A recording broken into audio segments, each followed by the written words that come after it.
Welcome back to another video, guys. Today we're going to be talking about the driver swing and a few tips on hitting your driver straight, specifically for left-handers. If you haven't seen my last video on the basics of left-handed golf swing, go ahead and check that out. Thanks so much for all the support you guys left on that video. It got, I think, over 450 views and several likes and comments. Thank you so much for the support. If you like supporting lefties, we're trying to be the best left-handed golf channel on YouTube. Go ahead and subscribe, leave us comments on what you want to see next. Hopefully I addressed some of the issues we had in that last video. I think the audio volume was a little low. I tried my best to fix it in this one. But today we're going to talk about the driver swing. So go ahead and hit that like button and see what we got. Guys, also by the way, Left Behind Golf Company, a new drop. New hats on their website, links in the description. Go ahead and hit that link and go ahead and get yourself some new Left Behind Golf Company merch. So today we're going to be talking about the left-handed golf swing, specifically about the driver. In the last video we did talk about the iron swing. In this video we're going to be talking about the driver. There's a few differences that we'll be pointing out today between the driver swing and the iron swing. One of the main differences being kind of ball position and just how we're hitting the ball. See, with an iron, you play the ball more middle to back of your stance, and you're kind of striking down at the ball. The main difference with the driver is you're playing it up in your stance, and you're trying to swing up at the ball. This is really because the driver is designed to launch high, and ideally, you want low spin. The driver has not a lot of loft, so we got to put it up in our stance, and we want to hit up on it so that way we can reduce the spin. So similarly to with irons, we're going to set up exactly the same. If you've not seen that video, go ahead and check it out, where we talk about the setup, our posture, our grip, and our alignment. The main difference being inside of my right heel is where this driver is, where the golf ball is going to be. The ball is going to be played off my inside of my right heel. So the ball is going to be very forward in my stance. And in this case, my weight's going to be pretty neutral. It's pretty much 50-50 versus the iron swing, where I have a little bit more weight on my front foot. On the driver, I want to be a little bit more neutral, and I want to get a little bit more lean in my shoulders. You see my shoulders are kind of angled upwards a little bit. That's going to help me get that swing I need to swing up and hit that ball high, launch it high with no spin. So exactly the same. I got the ball inside my right foot. Everything's going to be the exact same with the takeaway. I'm taking away with my shoulder. I've got a little bit more lean here, and I'm going to just try and hit up on this ball. Now, most people I hear are struggling with the slice. In order to fix that slice, you have to kind of diagnose what's the root cause. Guys, it's pretty simple. The only way a ball can slice is if that club face is open relative to the club path. Now what that means is my club path is where the club is coming through the ball. That could be over the top. It could be from the inside, or it could just be perfectly zeroed out straight down the line. I can have all three of those swing patterns, the swing paths, and not hit a slice. The most important thing is club face control. If I'm cutting across the ball with a square club face relative to my path, the ball is going to go right and it's going to stay right. If I'm coming across the ball from the inside with a square club face, my ball is going to go left and stay pretty much out left. If I'm staying pretty straight and I'm coming through with the square club face, my ball is going to go straight. Now when we start to hit the slice, we see people coming over the top. Their first move is going to be a little bit with the upper body. So we're pulling this club down this way, and the club face is open. So what that means is my club path is swinging to the right, and my club face will be pretty much like this.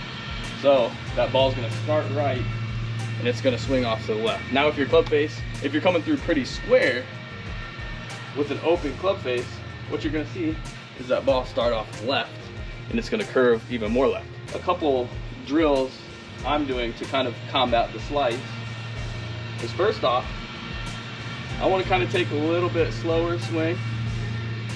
And when I'm doing my practice swings, and when you're practicing on the range, I'm going to be taking swings at like 25 to 40%. I'm a lot slower because I want to really make sure that I'm in sync. I want to make sure that my body is moving as one, and I'm leading with my hips, and I want to have that slower swing so I can really feel getting that ball started off on the right line and controlling my club face. If I can do these reps in slow motion, when I start to do it in full speed on the course, it gets a little bit easier. So here's kind of what I'm talking about. If my target is out towards the swing set, I'm going to try and take really 30 to 40% swings to just get that ball started on the right line. If we look at something like this, with a little bit of a pause at the top, I can really set my position and get in sync and make sure I'm moving all in one unit leading with my hand. So I'm going to start it back like this, and I'm going to start the ball on target just like that. Some other tips we can do to make sure that we are coming across the ball with the right, or fixing our swing path, I should say, zeroing it out a little bit more, giving ourselves a little bit more of a chance, is you can take something here to avoid, as in this. See, I got this tee here. I don't want to come across the ball, because if I come across the ball, I'm going to hit that tee. I want to avoid that tee. So I'm going to put the tee out here, and what I'm going to do is I'm going to take my practice swing, and I'm going to try and avoid hitting that tee.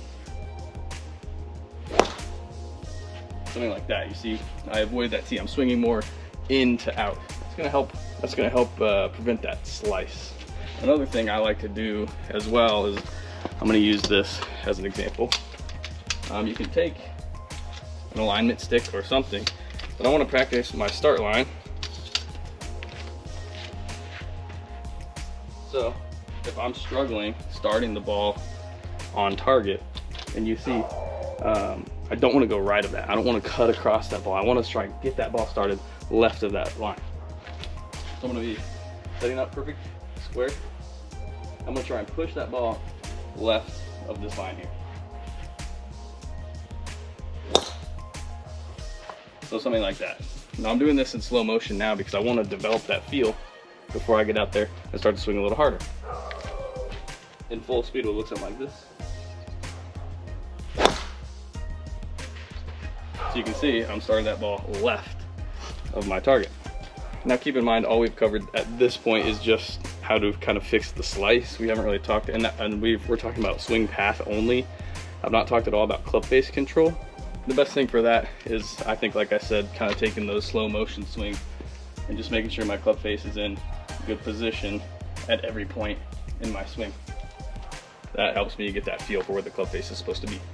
So ideally, you can pick up the club at address. You can kind of see that this is where the club is supposed to be halfway through my swing. If you pick it up like this and then rotate your upper body, that's where the club should be. Same thing all the way throughout the swing.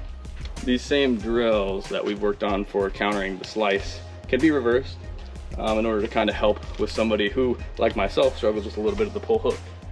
Now mine is almost entirely from club face control, but one way I can work on starting the ball on the right line is by doing basically the same thing we just did for the slice, but with the draw instead.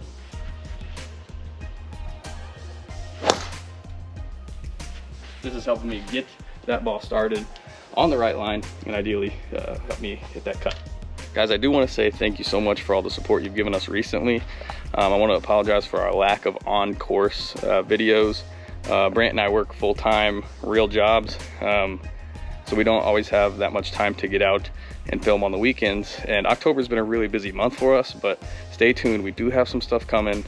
Matt, Brant, and I will get back out on the course here this month and try and get as much content out there for you. I know you guys like to see the full-length course vlog style stuff, and we love to make it. So anyway, guys, thanks so much for watching. If you want to see anything else, leave a comment, leave a like. Let us know if this helps. If you kind of like listening to us, if you like seeing these kind of tips and tricks, go ahead and leave a like, leave us some comments, and let us know what you want to see next, guys. We thank you so much. Appreciate it.